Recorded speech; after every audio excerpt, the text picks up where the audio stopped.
Go.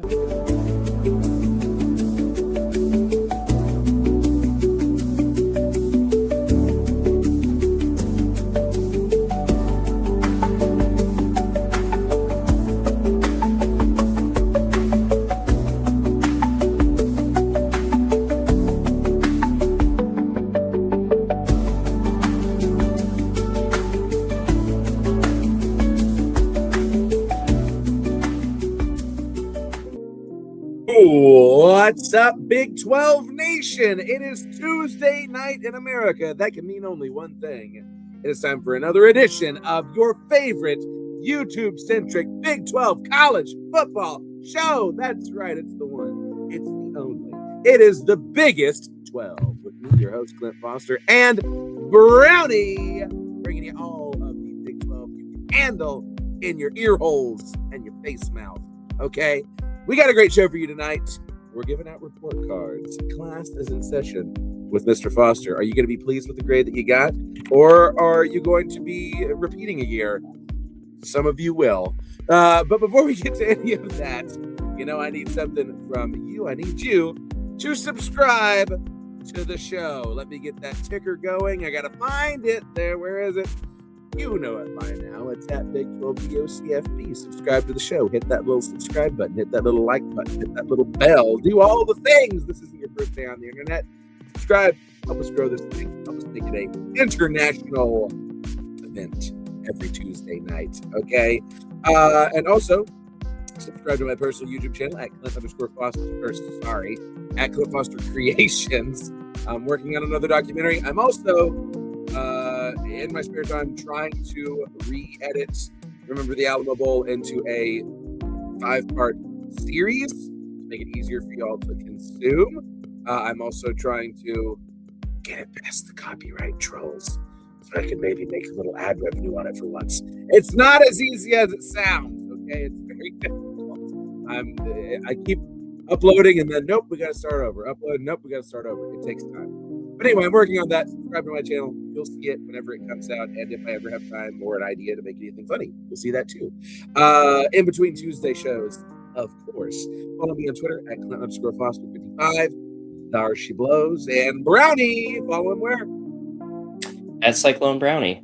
You can also find us at After Dark CF on X. And hit us up at Cyclone Fanatics now. Yes, sir. Fun new stuff. As always, all the content for you, our beloved. And make sure you download the Voice of College Football wherever you get your podcasts. We're everywhere. Make it part of your commute. Make it part of your dishwashing routine. I don't know, lawn mowing, all of it. We're there for you. Whenever you want to listen to us, we're here, like a dear friend. And also, check out the Voice of College Football.com. Voice of College Football.com. Post all your good stuff. Maybe you didn't get everything you want for Christmas this year. You didn't get that VOCF merch. Well, now you can. Go to voiceofcollegefootball.com and follow us on social media. Voice of College Football. There it is. Okay, County. Before we start handing out these report cards, get a little something to get us warmed up. Yeah, let me put on my Doom hat because I feel like I'm missing out on the hat game. So, yeah, man, yeah. Okay. Absolutely. Welcome Got to my full blackout Iowa State for mourning our terrible postseason. Welcome to Team Hat. Okay, I wanted to talk about this to get us started off. Any opportunity to poop all over Kansas State is a good one.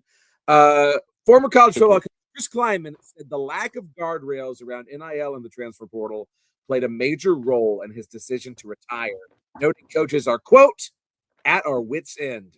He added that uneven spending and tampering pressures have made it increasingly difficult to manage rosters, per the MERC newsroom. And I cannot say that I'm surprised by this sentiment.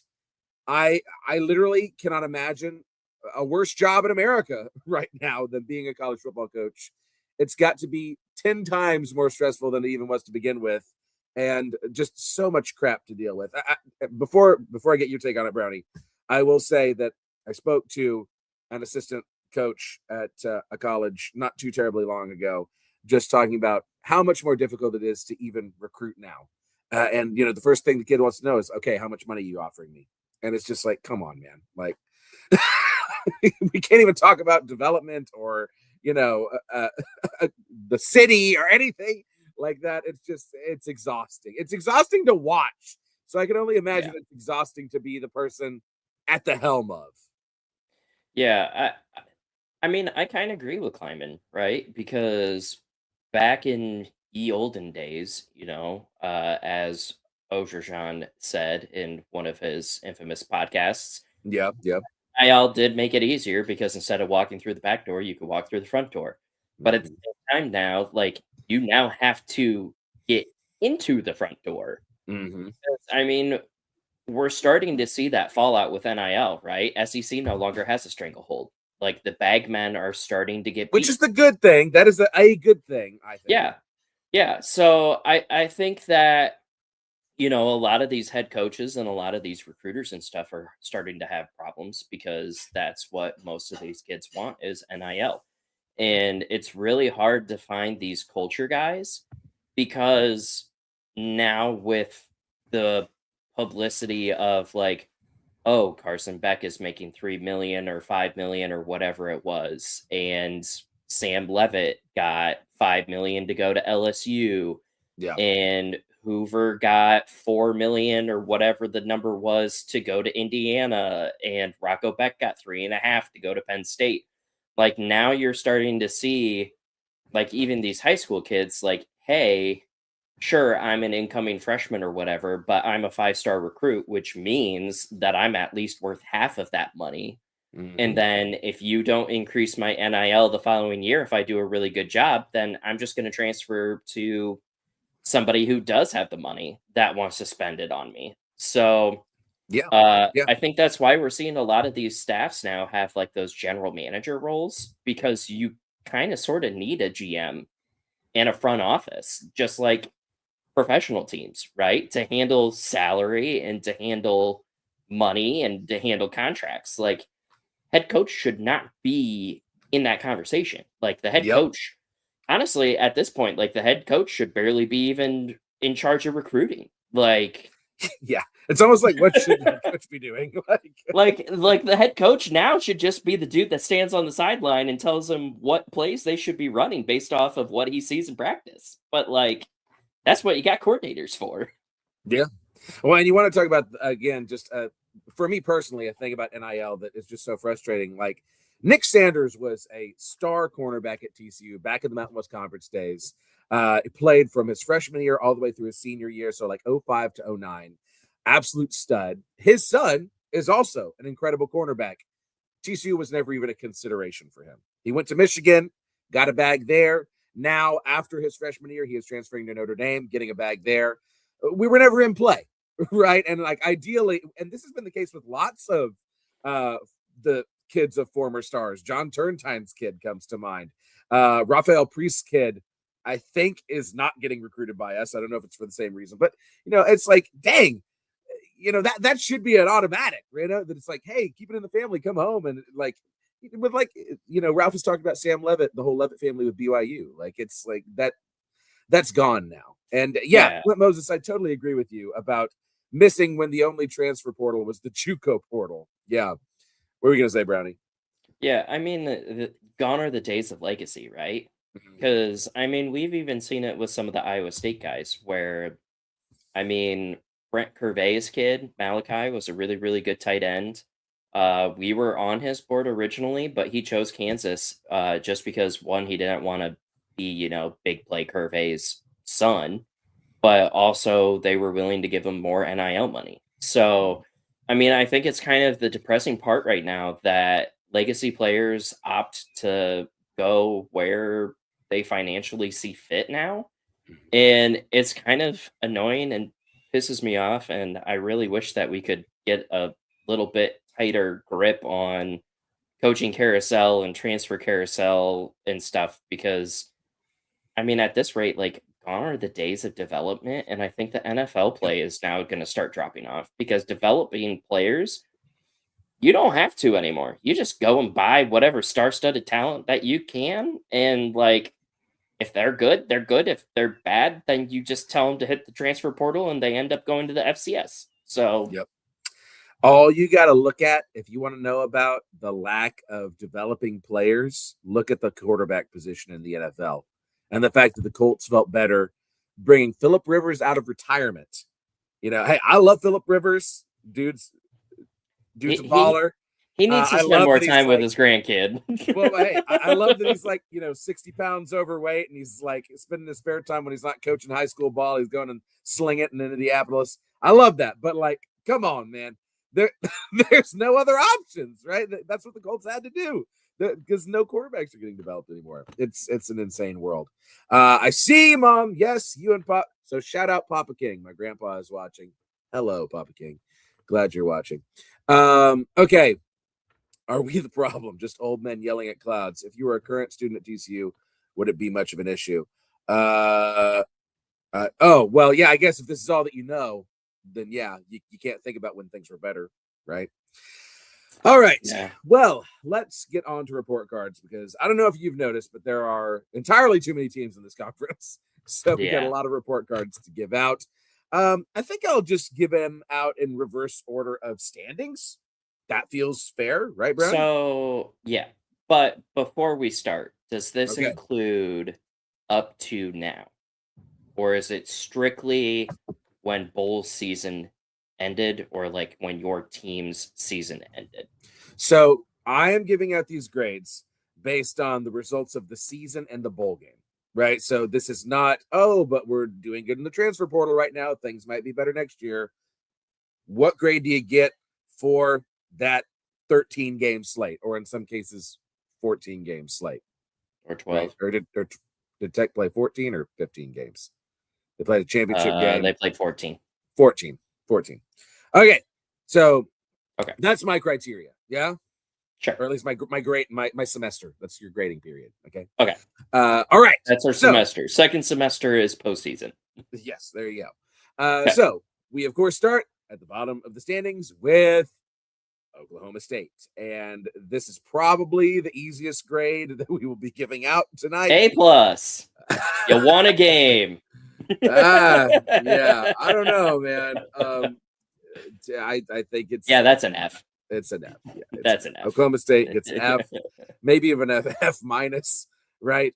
The Gundy era comes to an end. Things are so bad. You won one game all year, 0-9 in the Big 12. But hey, the good news is you're getting North Texas's coach and their entire roster. So I guess this also should put to bed whether or not the G5 can compete in the P4 because, hey, I mean, it's basically going to be North Texas in the Big 12 next year, right? North Texas just in different uniforms. Yeah, it's an F for Oklahoma State. Hell yeah, the Oklahoma State Green Machine Cowboys. Yeah. Something like that.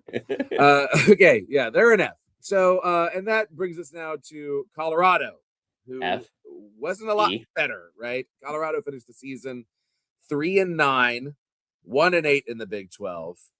Can I give them a pass on the participation side?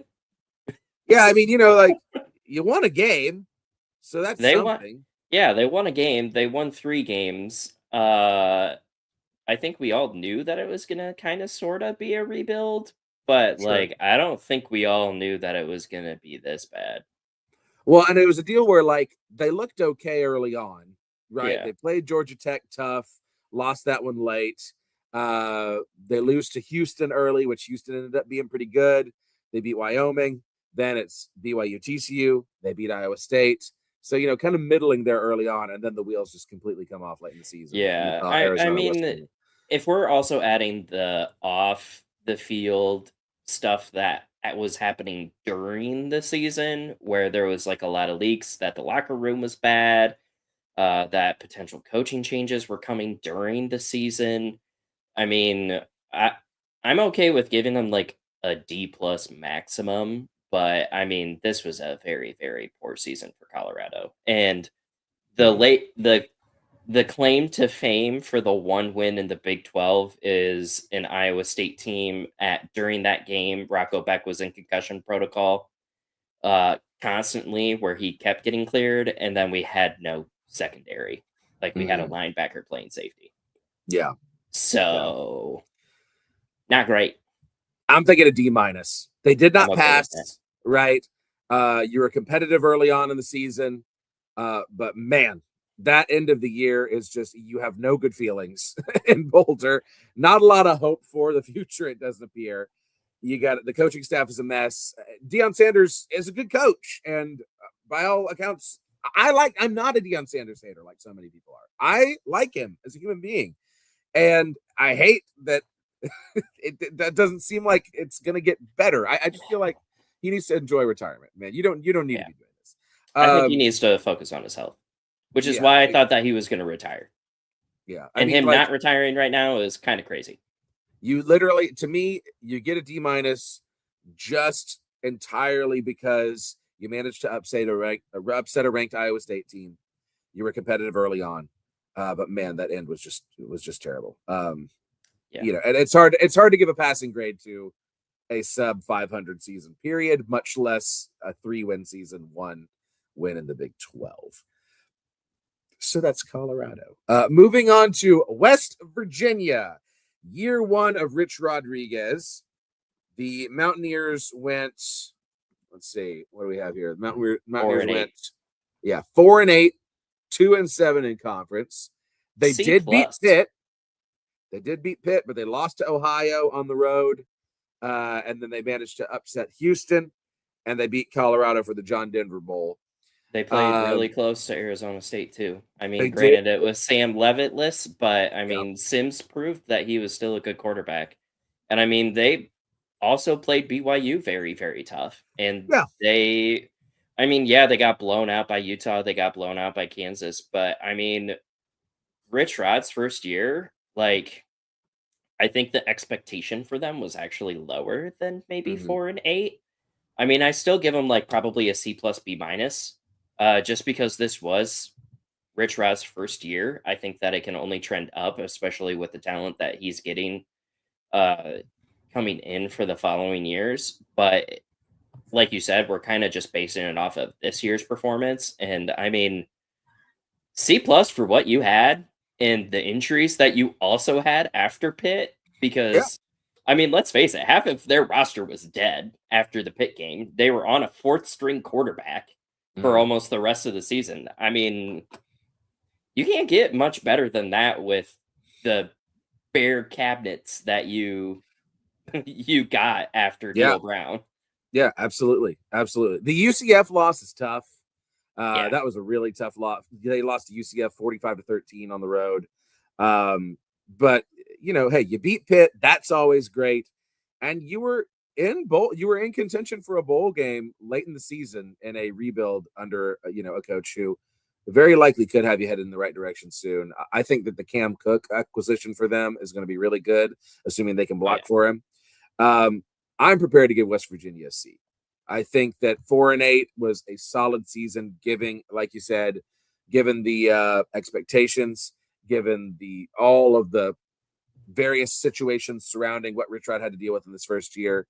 You feel, if I'm a West Virginia fan, obviously I'm not content, but you feel fairly good about the future moving forward. Maybe the Rich Rod Redux, maybe it could be what the folks in Morgantown hope it can be. yeah. That's kind of where I'm at. I'm hoping Now, on to our other coach Redux. returning 2.0, UCF, who was one game better than West Virginia this past year. UCF was 5-7. Some season highlights for them to start out 3-0, right? A very soft non-conference, of course. Jacksonville State, NCAA, and North Carolina, and then you lose 3 to Kansas State, Cincinnati. You beat West Virginia, like we said. Lose 3 again. Beat Oklahoma State. Lose to BYU. So UCF Hot to take here. me. Okay, go ahead, hit me. D minus. Yeah, They I was about to only say. they only won games against teams that they should have beaten, and they did not play any good teams close except for the injured Houston game, Mhm. and then they snuck up on KU when Yep. KU had it in the bag. Yep. Yep. Yep. Yep. So this is probably one of the most fraudulent 5-7 teams I have ever seen in my life, and I have No seen a kidding. lot of fraudulent Iowa Hawkeye teams. Yeah, So, like, I do brother. not give them credit where credit is due because, I mean, God, I guarantee you Okie State could have probably done this schedule with, like, that. Yeah. Well, and you talk about Okie State. They barely beat Okie State in Oh, November, yeah. Yeah. 17-14. Yeah, Right? exactly. Yeah, you literally took the words right out of my mouth. This is a D- failure of the season. I thought it The was going to be a hot take because like 5-7 always looks really, really good on paper, but then when you like go through it, they barely beat Jackson State. Mhm. Like they belt to ass NC and then they beat up on a North Carolina team that honestly is Terrible. not, yeah, should not be in a P4. Yeah. And then Th- they beat West Virginia that like 95% of the roster was hurt. Mhm. Yeah. Like, come on, man. This should tell you everything you need to know. They lost to Baylor 30-3. Yeah. Right? Like that should tell you everything you Hey, need they to did know. score 9 points though on Texas On Tech, Texas Tech, yeah, which is very hard to do. But I which is mean, more than Tech could score against Oregon. So, there's that. yeah. So just UCF in case versus y'all thought we Oregon in the were, semifinals when then? yeah, just in case y'all thought our grades were going up as we went up the standings. Nope, UCF. That is Wrong. not a good season. Not a good season. I don't listen. We said it in the off season. This Scott Frost thing is not going to bear fruit. Rich Rodriguez very likely could bear fruit at West Virginia. Big 12 championship fruit. I don't know. But like they're going to be competitive again eventually. UCF, I don't know. I really don't think so. Yeah, I think the huge difference between the two is Rich Rodriguez knows what it takes to win in Morgantown because he had to build West Virginia the last time. Like Mm-hmm. he is a program builder. Yep. Scott Frost has rode on every single head coach's coattails. Yep. Like that UCF team was not his team. It was Mm-hmm. somebody else's recruiting team that he had to finish the development, and that was the good years. He went to Nebraska. He had like what, 1 or 2 good years, and then plummeted. Yep. So you can give Scott Frost as much money as you want, but I mean, he is fighting the piggy bank of Miami and Florida State and Florida. Mm-hmm. And with all of these new coaches and stuff down there, like I have a feeling that Scott Frost is gonna keep plummeting again. Yeah. Yep. All right, that brings us now to Kansas, another 5-7 team. Our third of 3 5-7 teams that we're going to be talking about here. There's not a whole lot of ways to slice it. This was a disappointing season for Kansas, right? You've got Jalen Daniels in his super senior year. The expectation is you're going to be competing in the top half of the conference, and they didn't even come close. You get blown out by West Virginia. Really, it was all downhill after that Missouri game, right? You lose a tough game at Missouri, 42-31, in the border war coming back. Then you get blown out by West Virginia. You lose to Cincinnati in another close one, barely squeaked by UCF. And then it's blowout Texas Tech, blowout Kansas State. That's the billionth in a row loss to Kansas State in a year that you're thinking, if there's a This year is the year. that Kansas can finally beat Kansas State, it's this year. Nope, not this year. They beat Oklahoma State, lose to Arizona, Iowa State, Utah. Yay. I mean, it's I'm gonna let you grade it first, Brownie, but I don't have warm, fuzzy feelings about Kansas. So I've talked to a couple of KU friends, and like we were actually talking about this year, and a lot of them said that this is a complete failure. Absolutely none of them said that they were optimistic, or that it was like projecting like that it was good. Now, if we're strictly going off of what the expectation was, yeah, they get an F because they did not meet any of the expectations. But again, when you look at their schedule, they really only beat the bottom portion of the Big 12. Yep. And West they had Virginia, a UCF, Oklahoma State. yeah, Yep. but they had a very hard schedule. I mean, they had Utah, they had Iowa State, they had Tech, they had K-State. They had Mizzou. Like that's 6 games that are losses already probably built into your schedule, or maybe you take 1 or 2. So, I mean, I think I'm far more lenient. I think it's a C. I Mm. don't think that you quite failed, but I don't think that you quite succeeded. Uh, what is technically a 2.0 GPA? Is that a C? Yeah, that's a C. Yeah. Yeah, that's what you get. You get barely eligible. Yeah. Yeah, I give them a D plus. Because yes, you bring up a good point. They lose to teams that, are, for the most part, it's either SEC Missouri or it's a team in the top half of the conference. But I mean, come on. Like, you choke away a game at Cincinnati or versus Cincinnati. The losing to Kansas State is really inexcusable. Like, Especially that big of a loss. yeah, Kansas State was down. This was your opportunity, and you couldn't get it done. Kansas Um, fans were still bitching about Ireland going into that game. yeah, Like, yeah, you are almost halfway to 3/4 of the way through the season, and they are still complaining about Ireland, and you could not, like, put the Wildcat down. That is sad. yeah. And I will say this: if they did beat Kansas State and it's a 6-6 season, it's immediately an A minus. I think. Yeah. Right? Yeah. Like, If you because can get 6 or 7 wins in that schedule, I think that expectations have been officially met, especially with the team that they have. And yeah, then depending on then the bowl game, like, sure, then we yeah, could discuss a potential slight downgrade depending on how shitty you do. But mhm, yeah, it poor KU. yeah.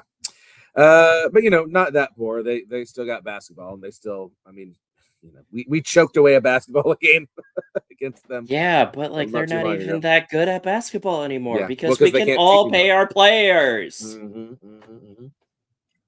Funny how that works. Funny how that works. Crazy. All right, moving on to Baylor. F Baylor F. is You five and keep seven. Dave Aranda. Yeah, that During the alone. during the season, you came out and you said you were keeping Dave Aranda for 1 more year instead of dealing with this coach carousel. That is an F. That is an automatic. You could honestly go 9-3 and still say that Dave Aranda is getting fired the following season. That's an F. I'm sorry. You don't just keep a coach for 1 more year for shits and giggles. F F F F F F Yeah, I don't disagree with you, Brownie. Yeah, and this isn't F just me hating on Baylor. Like, F. oh, a disaster. There's no one's coming to the games. Dave Aranda still has a job. Here are your wins, right? So you choke away a game against Auburn. You managed to beat SMU on the road. That's easily their best win. Not even close. You beat Samford, you beat Oklahoma State, you beat Kansas State by a point. It's also fairly impressive, but not as impressive as SMU. And then you blow out UCF.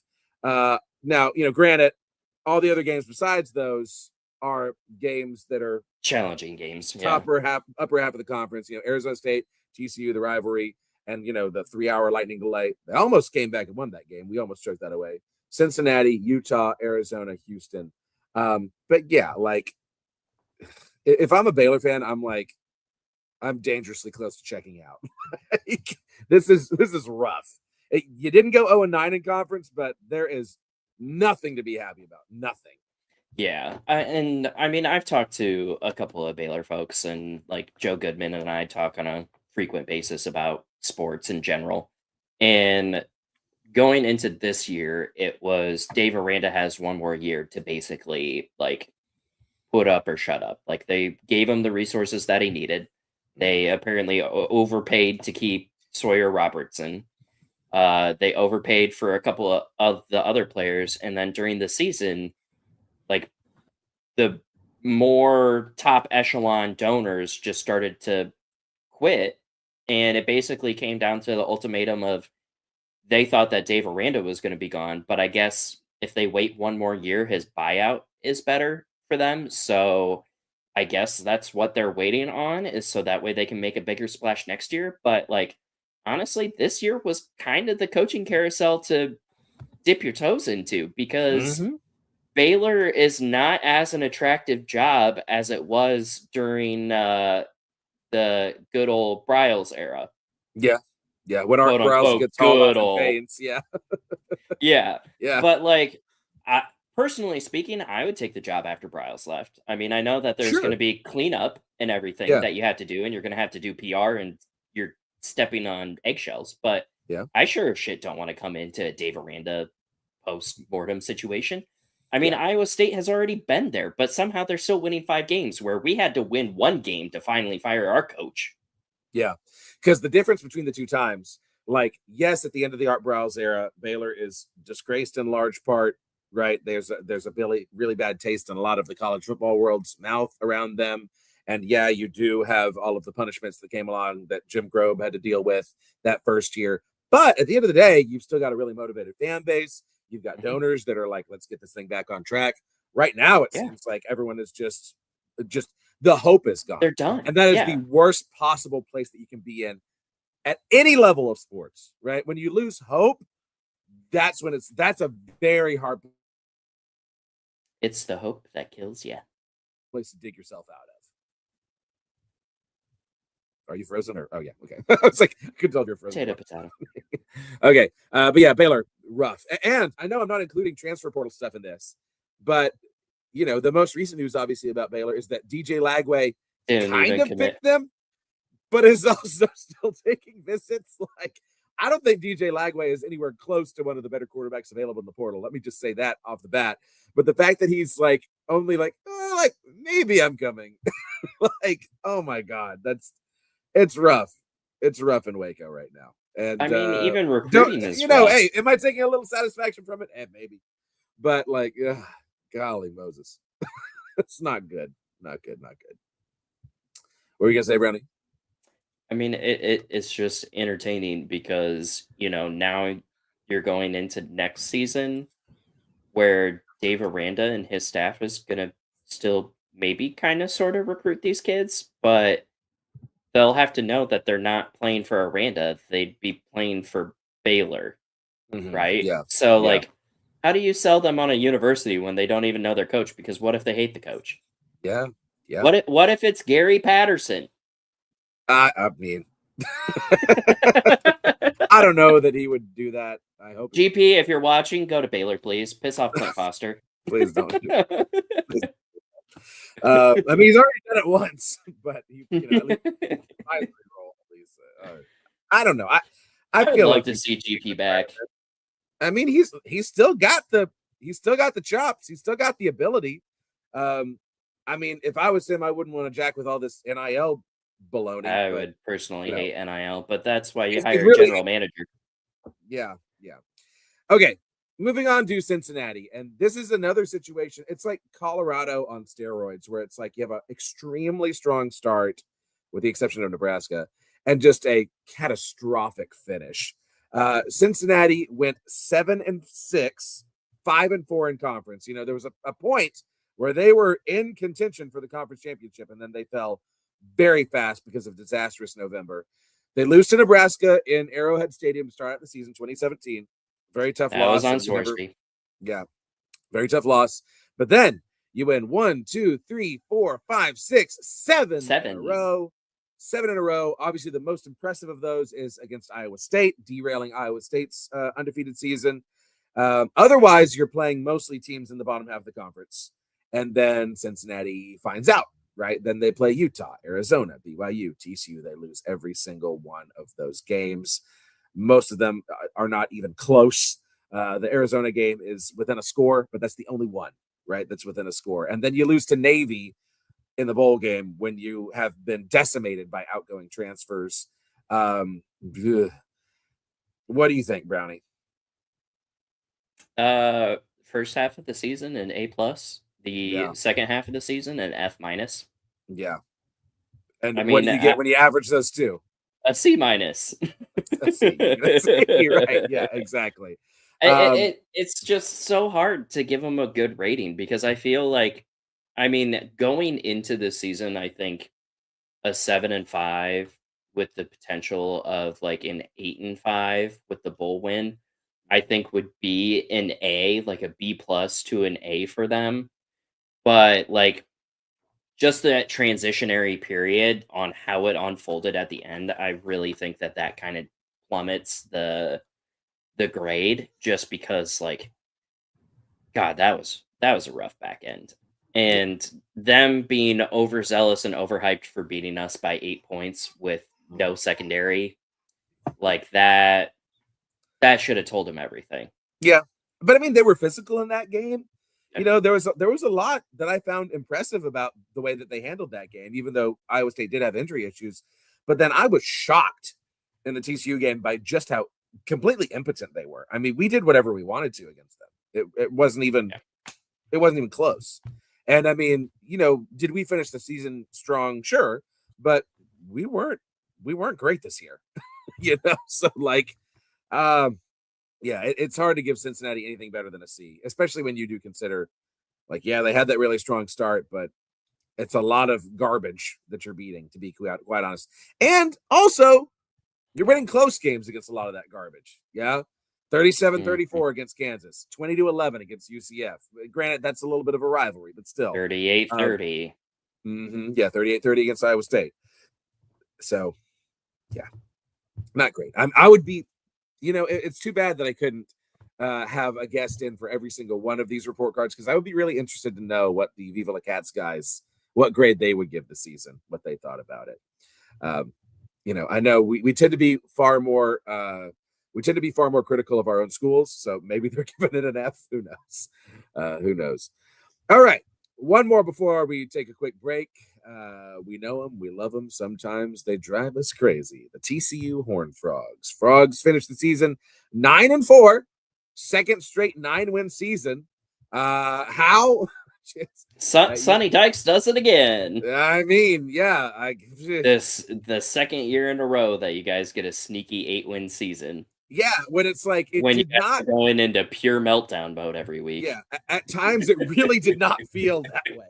Like you like if you would have I told was me present for the Iowa State game, you were pissed. If you would have told me after Iowa State, after Kansas State, oh, this team's going to win 9 games. First of all, I'd be like, what the hell? Really?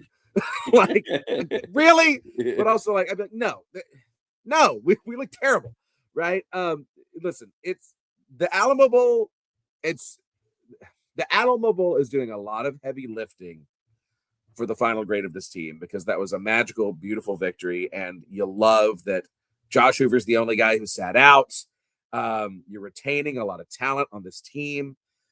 That all is good stuff. The North Carolina game, I wish I could have bottled how great I felt going into Arizona State, right? After that 3-win start and just demolishing North Carolina. You're like, we're back. We're going to compete for the Big 12 title, just like everyone thought. And then you lose to Arizona State in really frustrating fashion. You get demolished by Kansas State in extremely frustrating fashion. You find a way to beat Baylor. You beat West Virginia. You find a way to beat Colorado. You lose to Iowa State in extremely frustrating fashion. You get mollywopped by BYU. You somehow fall ass backwards into a win against Houston, and then you demolish Cincinnati on your way to a magical Alamo Bowl. Listen, okay, so obviously I'm too close to the situation. I'll give you my grade in a moment, but Brownie, please give me your impartial assessment of TCU in 2025. I mean, I give you guys an A, because the way that you were underplaying and underhyping them for the entire season, being able to go 8-4, especially, I mean, when you look at the schedule, yeah, there's a lot of lower teams. Like, you have Colorado on your schedule, you have Baylor that's in a rough patch, you have a West Virginia team that isn't very good, but you also have, when we were originally talking about this, Arizona State that you lost to. That was a Big 12 contender. You lost to Kansas State, who was a Big 12 contender. You lost to Iowa State, Big 12 contender. Like, not at that time, but at the beginning of the season, another contender. BYU, no, yeah, if another you contender. told me this at the beginning of the season, I'd be like, oh, okay. But it's the way that you lose these games and the state that these teams are in when you lose them, right? I mean, I Like, still we had give no you guys business like an losing that. A- B plus, because I mean, you guys, the Alamo Bowl just in its whole should bump you up like a full grade from what you were potentially going to give them, which I know is probably going to be a C. Well, yeah. So I gave them a B plus. The plus is purely on the weight of the Alamo Bowl. I'm not comfortable giving this team an A, simply because the expectation in Fort Worth this season was to compete for a Big 12 title, and we didn't come close to doing that. right? So to me, that is immediately disqualifying from an A. But it's a 9-win season. There are some things to feel good about. The Alamo Bowl was chef's kiss, beautiful. But we've got to get over the hump of these losing these stupid games and playing down to competition. Like there's literally no reason why that Kansas State game should have gone the way it did. Absolutely none. And the same goes for Iowa State, frankly. And honestly, we should have played BYU a little bit closer than we did. Like BYU's a good team, but like, come on. I do think that, I'm a little bit, I've said it before, I'm okay with the Josh Hoover era being over in TCU. I think he was a little careless with the ball. I'm really excited to see what Jaden Craig can do. And if we can just get one more tackle, I just want one more right tackle, right, for this team. And then, man, I'm gonna be believing. I'm gonna be sipping the Kool-Aid again in August. You better believe it. But for 2025, I give us a B+. Do you agree with our grade so far? Chime in the comments. Okay, want to hear from you. I do see you, Comfy B, just because of the Alamo Bowl. That's totally fair. Absolutely, I don't disagree on that. We're gonna have the top half of the conference right after this. College football is even more exciting when you've got some action on the line, and the games are even better when you're cashing in. And the Voice of College Football is the place to be to get the greatest value. Start with my picks. 75% against the money line, 58% against the spread, and I've got a 40-plus year track record. 11-0 in the college football playoff for me last year against the money line, 8-3 against the spread. And I'm just the warm-up act. Steve Merrill of Wager Talk is our ace in the hole, show stopper. 7 years with the Voice of College Football, over 30 years in the industry. Steve gives us analysis on all the big games, but you can't miss Steve's weekly under-the-radar pick. 28-12 against the spread the last 3 years. You also get picks from some of our top analysts here at the Voice of College Football, including Corey Bratta, Matt Zemek, and Steve Dace. Check out those numbers. Become a YouTube or Patreon member for just $99 per month. Go to the main channel on YouTube, click join, and then select the betting tier. Do the same thing on Patreon. Make 2025 a winner now. All right, moving on to the top half now. Moving on to the top half of the Big 12. Kansas State, who, despite being 6-6, is ahead of TCU in the Big 12 standings at 5-4 because we lost to Kansas State in Manhattan again. That's why it's only a B, people. I cannot handle this. It makes me so frustrated. All right, Kansas State is 6-6. Of course, yeah, we'll get there. They lost the game in Ireland, and it's just completely downhill from there. You barely beat North Dakota. You lose to Army. You lose to Arizona. You lose to Baylor. You lose to Texas Tech. You lose to Utah. Your wins come against, again, North Dakota, UCF, TCU, Kansas again, Oklahoma State, and Colorado. I am okay with you giving them an F, Brownie. I'm giving them a D purely on the fact that they beat Kansas again for the bajillionth time. And they managed to steal a game against TCU. But yeah, honestly, I don't even think K-State fans were happy that they beat KU. Yeah. Like, I think that, like, honestly, this season for them was an F, and it started at the Alamo Bowl. Like, that was literally their entire excuse for the season, and they almost lost that North Dakota game. Like, yeah. If North Dakota had any sort of offensive, like, mastermind to give them the last, like, minute and a half to actually work the clock properly and get within field goal range to send that sucker into overtime, like, I don't think K-State would have won that in Manhattan. So then you're looking at a 5-7, and you then all of a sudden start off 0-4. Yeah, like that. I mean, I have seen a plethora of people calling for Kleiman's head, like even before they beat UCF. Yeah, and I'm kind of sort of glad that Kleiman got the benefit of the doubt for the rest of the season, and he was able to stick it out. I think obviously the entire play. I mean, he's earned that. He's earned that. True. Yeah, and I think the big play was always to get Colin Klein before all of the head coach jobs came a knocking. Yeah, and I just I'm sure they'll be feeling good about that going into next season yeah, if they can get a good portal class. I just don't think that they were prepared for this to be Kleiman's last year. I think that they were at least expecting 1 or 2 more years. But I mean, 6-6 is an F for K State. Like, let's Yeah. just be brutally honest here. I'm actually going to adjust it to a D-. Again, it's purely on the weight of beating Kansas because there's literally so much. Like, they didn't even play in a bowl game, right? They turned They down a bowl declined game. it. That's despicable, and I know Iowa State did as well. That's despicable. Like, playing a bowl Hey game. man, don't have to tell me twice. We just didn't have the players. Yeah. But I'm totally okay with an F. An F makes absolute sense. I just think D- just for beating Kansas. You can feel at least kind of good about that. All right, Brownie. Time for your clones. Iowa State starting oh so strong in the last year of the Matt Campbell era. You win in Ireland. You beat South Dakota. You beat Iowa. You always love winning El Assico. Arkansas State, Arizona. That's a 5-0 start before the wheels come off with injuries. 4 losses in a row.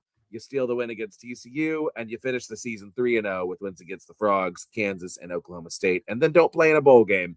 8-4 season. Matt Campbell era is over. You do get a good hire in Jimmy Rogers, but we're not counting new hires toward this grade. What are you giving your clones?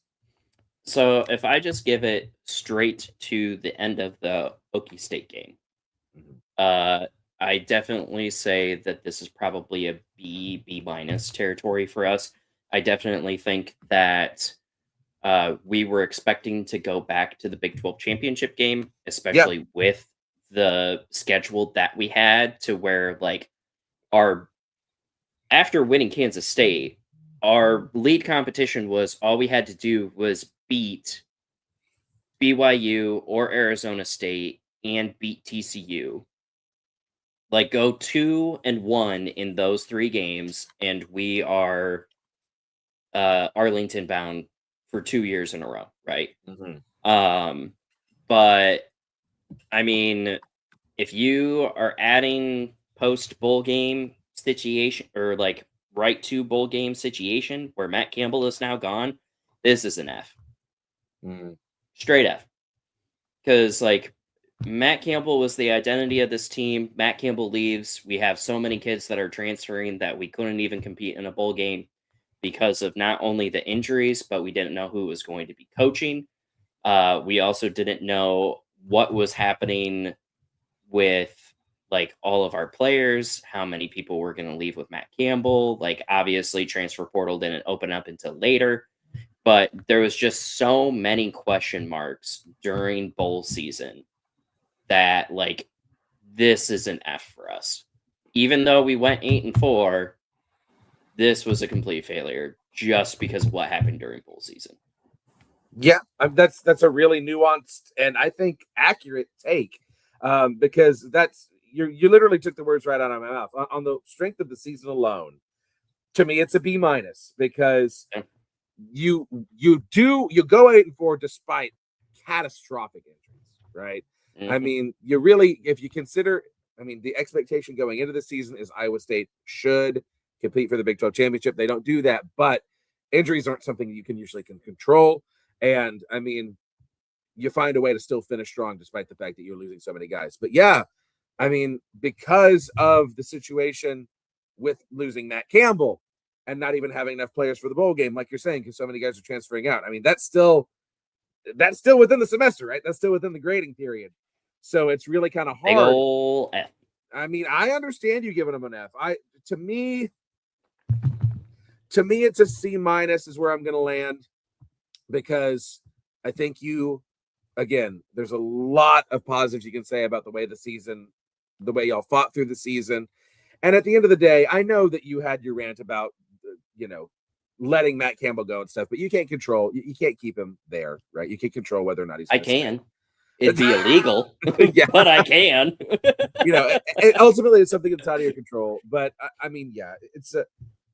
I'm still giving Iowa State a passing grade. They do. Jimmy Rogers is an excellent replacement for Matt Campbell. I think that the future can still be bright. But yeah, at the end of the day, second semester grade is going to be a lot higher just because of what Jimmy Rogers is doing right now, I think. Yeah. Not where you wanted to be at the end of all of it. No. Okay, here's another really intriguing one. Arizona State. Because this is a team that all Also, dealt with injuries. And yeah. Sam Levitt, will he stay? Will he go? That all is going down there in the back half of the season. First half of the season, Arizona State's looking real strong. They beat TCU, and it's like, okay, crap. Maybe that Mississippi State game was a fluke. Maybe they're still going to compete for the Big 12 again. But then, once all those injuries set in, they get blown out by Utah. They do manage to beat Texas Tech. They're the only team in the Big 12 that manages to beat Texas Tech. That is worth something. And without Sam Levitt, they lose to Houston, though, beat Iowa State, beat West Virginia, Colorado, lose to Arizona before losing to Duke in the bowl game in a close one, 42-39. I feel like this is a very Arizona State student-y grade. I'm going to give them a C+ for that season. What do you think, Brownie? I mean, I can't argue with that. I feel Yeah. like the expectations were far higher. Yeah. And then the entire Sam Levitt saga, I think, drops their grade when you're looking at it as a whole. I mean, there was news coming out that Dillingham told him to potentially look at going pro since this was a weak quarterback class.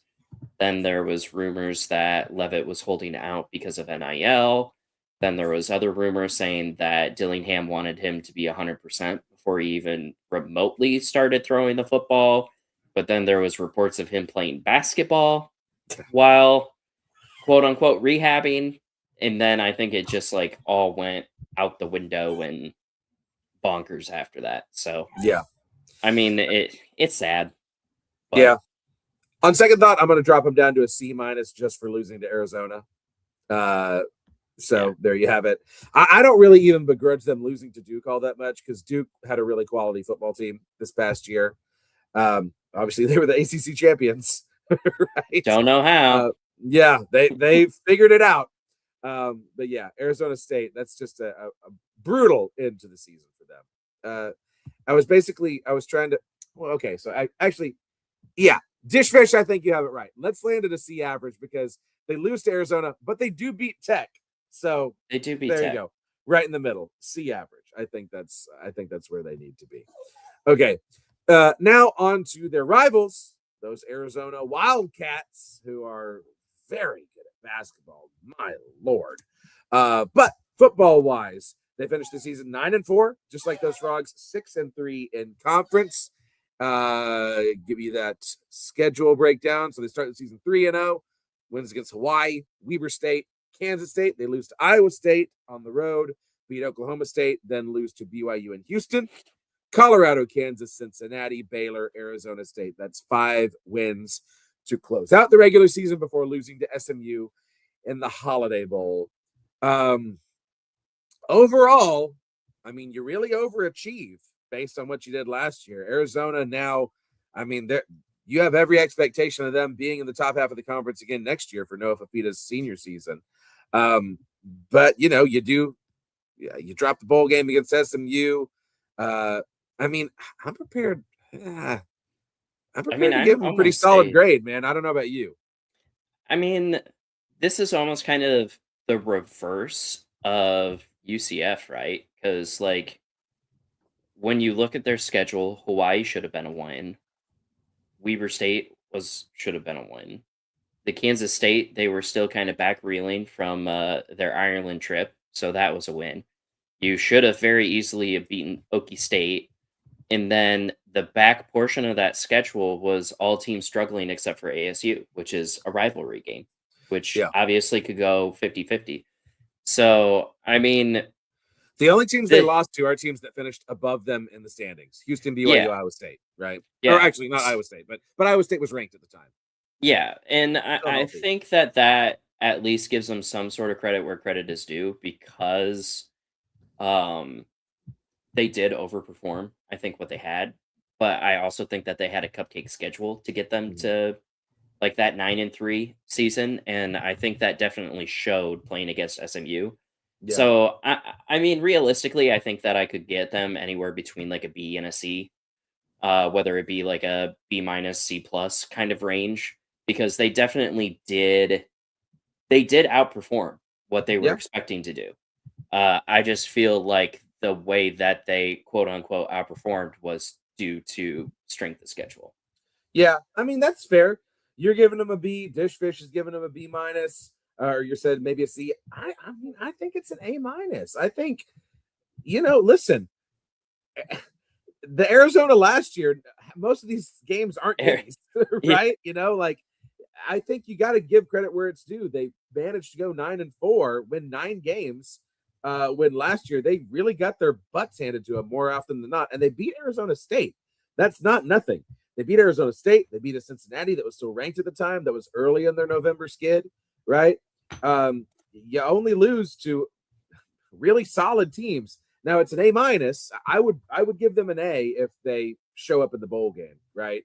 But you lose to SMU 24-19. That's you can't do any better than an A minus in my opinion. I give their coaching staff an A plus for adaptability from going from being a McMillan merchant to actually learning what an offense is. Yeah. I think if you're a Wildcat fan, it's really difficult not to be very pleased with this season. I mean, obviously, anytime you lose a bowl game, that's a sour taste in your mouth to finish the especially season, to SMU of all teams. Why did you have to lose to the Ponies? Yeah, come on, bro. Like, don't give them any. Give them another Big 12 win. Just don't even go to the bowl game at that point. Yeah. Well, but what is that? SMU's like second Big 12 win in the last a million years. Anyway. So, okay, moving on to Houston, and man alive, those Cougars, what a year for Willie Fritz. 10-3. Houston is, dare I say, back to competing for conference championships. They start out 4-0. Stephen F. Austin, Rice, Colorado, Oregon State. They lose to Texas Tech. Not surprising. Reel off another 3. Oklahoma State, Arizona, Arizona State. Then lose to West Virginia. That's a tough pill to swallow. Beat UCF, lose to TCU, another extremely tough pill to swallow. Arguably outplayed TCU in that game, just could not put it in the end zone. And beat Baylor before winning the bowl game against LSU in the Texas Bowl in Houston, 38-35. Listen, man, like you lost some stupid games to West Virginia and TCU. Right. I mean, like talent-wise, it was probably a push with TCU or TCU. No, talent-wise, TCU was better, but that's the game you should have won, right? It's an A for me. It's an A. Houston's getting an A. It would be an A plus if you would have beat West Virginia. But I mean, hell yeah, great season by the Cougs. I think the 2 hiccups in the season kind of doesn't allow them to have an A plus. Now, if you're strictly talking to a Houston fan, it's probably an A plus, right? Oh, because sure. They definitely did not think that this was going to be a 10-3 season, and they definitely probably didn't think that they were going to beat up on LSU. Yeah. But I mean, give them credit where credit is due. Bottom of the barrel. I mean, last year they started. I think it was 4-0, and then they ended up on a giant tailspin.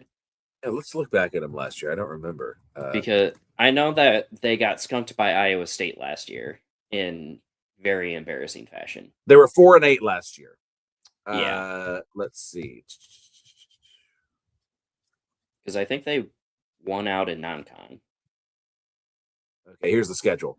So last year they started out 0-2 because they lost to UNLV and Oklahoma. They beat Rice, lost to Cincinnati, Iowa State, beat TCU. God, that game was so stupid. I was literally ready to burn the whole campus down after that game. Yeah, but so their wins last year were Rice, TCU, Utah, and Kansas State because everyone was beating Utah last year. Oh boy, okay. But yeah, 4-8. I mean, yeah, this is definitely an A because of it. But again, I don't think that you can realistically give them an A plus because they didn't win that West Virginia game. I think you could probably be pissed the way that the TCU game ended if you were a Houston fan. Oh, I'd be furious. But I mean, shit, I'd still take freaking 9-3 and then beating an SEC team. Yeah. Hell yeah, absolutely. I mean, yeah, it's SEC literally team alone is an A plus. So yeah, I mean, it's for me, if you just lose one, if you win one of those stupid games, right? I mean, every college football team should be allowed one stupid loss, but you had two. But man, yeah, if I'm a Houston fan, I've definitely got an A+ attitude after beating LSU in Houston. I mean, there's literally not an SEC. Well, maybe A&M or Texas, but outside of A&M and Texas, there's not an SEC team that I would want to beat more in the bowl game than LSU if I'm a Houston fan. Right? I want Bama. Well, maybe Bama. Seneca revenge. Yes, he was in. I'm just thinking like geographically, all of that.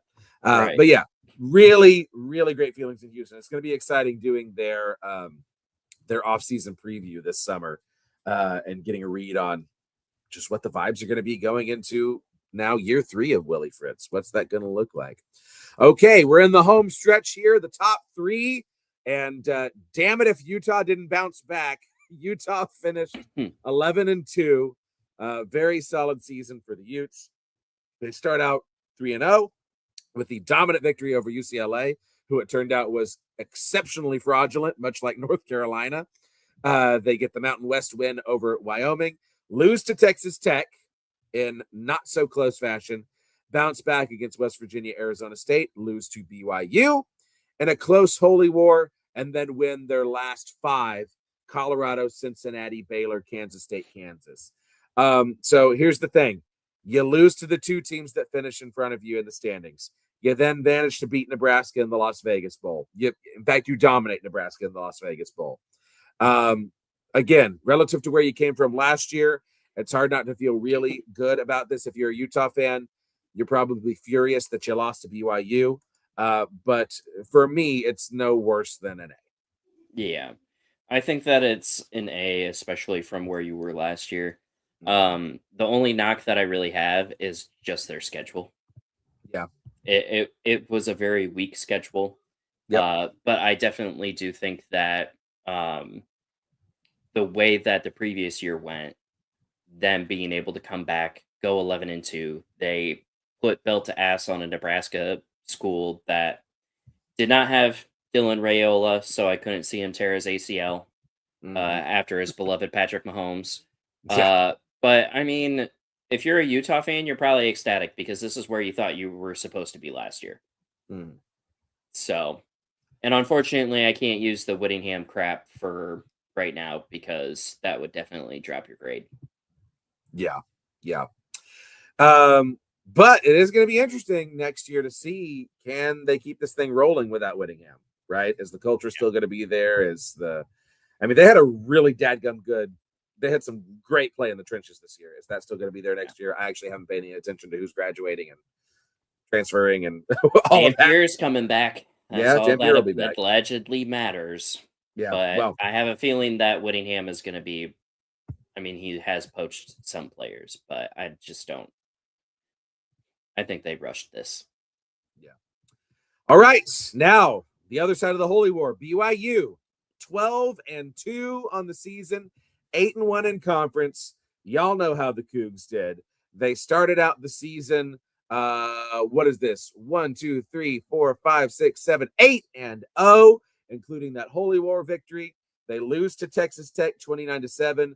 Destroy TCU, Cincinnati, UCF, lose to Texas Tech again in the Big 12 championship. That game was close until very late when Tech just kind of ran away with it. Of course, BYU is held out of the playoff, but they win a Pop-Tart Bowl victory, the People's National Championship against Georgia Tech, 25-21. I will give you one guess as to the grade that I am giving this season. Ooh, pick me, coach. Go ahead, Brownie. F, because they didn't make the college football playoffs. That's the other Brownie. That's Bomber's opinion. This is an A+ season, man. A freaking plus. Texas Tech was very good. I don't think there's a whole lot to hang your head about with a true freshman quarterback losing to Texas Tech twice. You win your bowl game. You dominate most of the competition you play. The arrow is just pointing nowhere but up. Kalani Sitake is coming back. A lot of your talent is coming back. BYU. You're getting promises of more NIL money. Yeah, BYU is in an exceptionally good place. The college football playoffs probably going to hold them out as long as they possibly can. But hey, The that's only a thing good that is sinking going to season. stop them is their damn honor code. Yeah, actually. But hey, if it means that BYU fans are rooting for great kids, great quality humans, like I feel like that's a price that I'd be willing to pay, you know? Right? Honestly. I like the BYU team, and I think that they definitely get an A plus just because their only two losses were against Texas Tech, who we all thought were probably gonna make it to the conference championship game, and Yeah. then go into the conference or the college football playoffs, and then potentially make the national championship Yeah, I game. thought they were going to be in the national championship. Yeah. Yeah, I Yeah. mean, hell, if I lost twice to those guys and they became the national champions, like hang the freaking banner. Like Yeah. lost twice to the national champions in one season. I mean, Yeah. I would happily print that for me.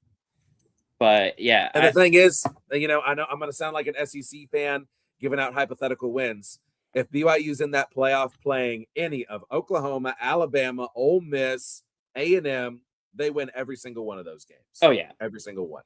oh yeah, SEC Easily. I don't think they beat Miami. Miami's really hot. Miami's playing really good ball. I don't think they beat Oregon, obviously. And is that everybody? 4, 5, 6. Yeah. But the other four, all the four of those SEC teams, and of course James Madison and Tulane, I think they could beat them as well. Oh yeah, I think that they would put belt to Tulane and James Madison. I think really the worst draw that Tech could have had is to play on the same side as Oregon. Yeah, Because I think truly. Oregon was underseeded, but Yeah, the only it's a reason bad why match. the reason why Oregon was underseeded like that is just because Indiana was one, and they had to push the SAC narrative. So Yeah. And Dishfish, you've just proven another reason why this is an A+ year that I didn't even mention. Jake Retzlaff is gone. We're all ready to bury BYU at the beginning of the season, right? Like, yeah, oh well, they lost their even quarterback. BYU fans were Yeah, like ready to bury him. like it's over. And then what do? They go and kick everyone's behind except for Texas Tech. I mean, it's Bomber would probably disagree with me, but that is an A freaking plus. All right. So that brings us to, at long last, an hour and 7 minutes later, the Big 12 champions for the first time ever, Texas Tech. It's an A for me, Brownie. And the whole reason it's an A and not an A plus, like I said, you're allowed one stupid loss. They lose to Arizona State on the road 26-22. That's okay. But you don't score a point against Oregon, bro. Come on, man. Come on. I can't give you an A plus if you're with that behavior. But otherwise, outstanding season by Tech. I personally think that it's a B minus. Ooh. Because the expectation was already college football playoff. It was not Big 12 champion. It was college football playoff, and it was long run in the college football playoffs, right? Yeah, okay. Like Cody Campbell's entire thing was, we're not here to win championship games. We're here to win natties. And you didn't win a natty. At least you beat the 8-4 allegations. But yeah. I mean, you got halfway there. You got 2 losses, and you put up a big old goose egg on Oregon. So now the push is, oh well, it's no longer the SEC, which is the greatest conference of all time. It's the Big 10, and also look at how far back the Big 12 is, because Tech steamrolled literally everybody in that conference, and they didn't put up any points against Oregon. So B minus, because you made us all look like we're absolute dog shit. That's fair. I mean, I think that Oregon loss was way more detrimental to the Big 12's image than TCU's national championship loss. I will die on that freaking hill. I'll die on that Nobody hill. was beating Georgia that year, man. We ran into a buzzsaw. We were the unwitting victims of an unstoppable death machine. I will hate Ohio State until the day I die for not making that field goal, because we were not going to win that game. But I will say that Georgia defense that year could arguably probably have won 9 games in the NFL. I don't know about that, Brownie. I mean, give them the Browns offense with Baker Mayfield and that defense. Maybe could beat the Jets. This year, but not 9 games in the NFL. I bet you they could make 9 games. I don't know. That defense was nuts that year. I don't know. Hey, and thank God, Dishfish. Georgia will never have a team like that again. Yes, due to NIL. But yeah, it's an A for me from Them Tech. and Bama both. I can't not give a 12-win team an A. You know, that as it's not an A plus because of the Oregon situation, but it's an A. You got over the Big 12 championship hump. You won it. Congratulations. We're coming for you next year, baby. Okay? We're coming for you next year. You're not going to have Jacob Rodriguez anymore. Dear Cody Campbell, you need at least another $30 million in order to beat Oregon. Yeah, you need that Nike money. All right. That will do it. The report cards have been delivered. The emails to parents have been sent. Let us know if we did it right, okay? Did you agree? Let us know in the comments. Dishfish has been doing all the heavy lifting in the comments, y'all. Thank you, Dishfish. You're a pearl on the necklace of life. So that'll do it for this week. A+. Yes, Dishfish always gets an A+. You get a sticker next time I see you. Any equipment manager, any former equipment manager, a living A+. Okay, so that'll do it for us. Brownie, tell the people where they can find you. A reminder. At Cyclone Brownie on X and Blue Sky. Obviously, follow After Dark CF on Blue Sky and X as well. We're also getting folded into the Cyclone Fanatics YouTube, so follow that channel as well. You might see my pretty face for post game reactions, where I go even more unhinged. So, yay! Yay! Follow me at Clinton_Foster55. Subscribe to the show at Big 12 VOCFB. Here it comes, running around the bend. It's leading TCU VOCFB. It's gonna, and here it is. It's closing in for the finish. Subscribe, please subscribe. Help us grow this thing. Subscribe to my personal YouTube channel at Clint Foster Creations. Follow the Voice of College Football on all of your social medias. Check out thevoiceofcollegefootball.com. And yeah, that's it. So until next week, I love you. I hope your team wins. And go Big 12. We'll see you around.